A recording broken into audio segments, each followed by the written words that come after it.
So I did my presentation on the Bible timeline. Now we're going to start with the Old Testament.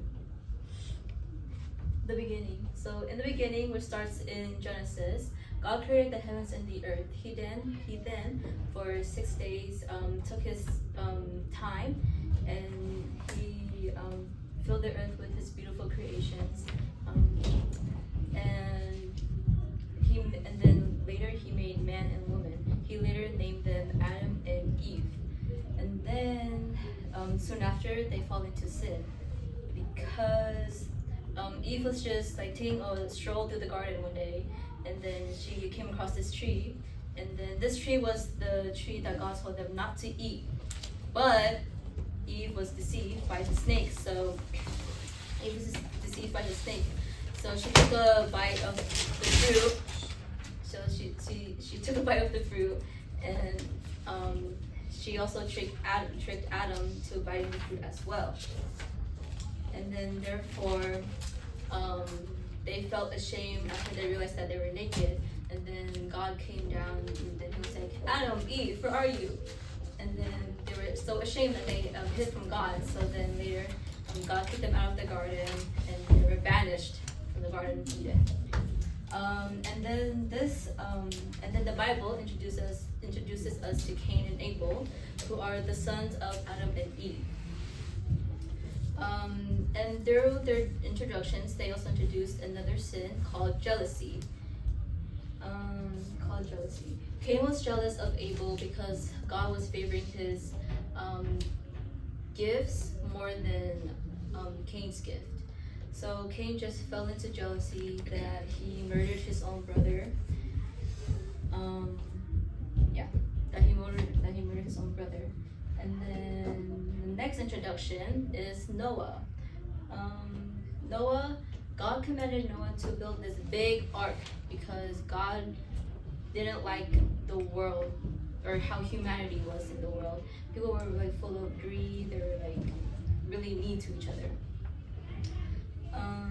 So while Noah was building his ark, he got mocked by many people. People were like, "Oh, why are you doing this? This is so like useless. Waste your time. It's not necessary. Why are you doing this?" But God still trusts God. Well, Noah trusted God. He had his faith in God. So when the day came of the flood, the whole world got flooded, and then Noah's family were the only ones. Noah's family and the animals were the only ones that survived. And then finally, the Tower of Babel. Humanity all around the world spoke all the same languages, so they could all understand one another. And then they felt this pride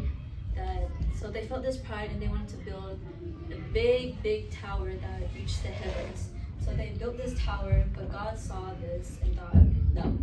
So he struck them down with different languages, and they all spoke different languages. Can you speak louder? Okay.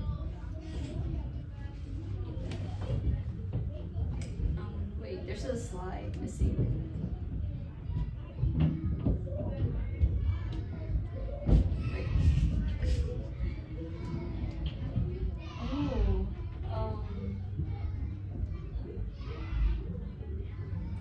Never mind. The slide's gone, but I had another slide, but it's gone. So now we are introduced into Exodus.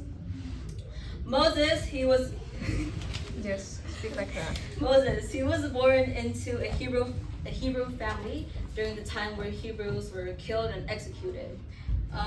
But his mom put him in a basket, and then he drifted down the Nile River. He was found by Pharaoh's daughter.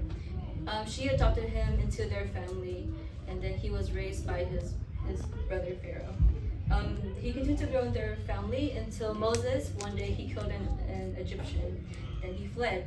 And as Moses fled, he encountered God. He encountered God through a burning bush.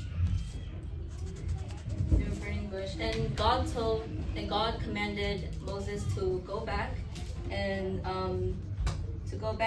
free the enslaved Israelites. Then Moses went back, he talked to Pharaoh, but Pharaoh was against his idea. He was like, no, these people are going to stay enslaved. So Pharaoh refused, and in response to that, God sent down 10 plagues, which finally convinced Pharaoh to free the slaves. But as Moses and the slaves, the free Israelites, were leaving, Pharaoh chased after them. And then after God saw this, he split the Red Sea. He split the Red Sea, and Moses led them through the wilderness for the next 40 days. They reached Mount Sinai, where Moses received the 10 commandments from God. And then we also introduced another important role model, I would say. Joshua served as Moses' assistant and was chosen by God to lead the Israelites into the promised land after Moses' death. And then we have another timeline. In First Kings, we have this kingdom split. So we have Israel, the north. They had 10 tribes in Samaria. And then we have Judah, which is south. They had two tribes, and they had Jerusalem. And then the prophets sent were Elisha, Amos, Hosea, Isaiah, Micah, and Jeremiah. In Second Kings, Israel falls into Assyria, and then Judah falls into Babylon, and the temple is destroyed. And then next, in the next books, we have Ezra, Nehemiah, and Esther. So in the books, Babylon is exiled. The Babylonian Empire was destroyed. Jerusalem and the temple, deporting the Judean people to Babylon as a consequence of their failure to uphold their covenant with God. And the prophets were Ezekiel, Daniel, and Jeremiah. Jeremiah, who was warned from within Jerusalem. Then we have Ezekiel, who was ministered to the exiles in Babylon. And then we have Daniel, advised the Babylonian kings in his court. And then after that, we had this period called the intertestamental period, where it was 400 years of silence. And then during these years, there was a rise of Greek and Roman empires. And now I introduce you to the New Testament. Now in the New Testament, we of course have the birth and ministry of Jesus Christ, which is found in Matthew and John. And during this time, we had the birth of Jesus. He was birthed in Bethlehem. And then we have the ministry of Jesus, which would happen in Galilee.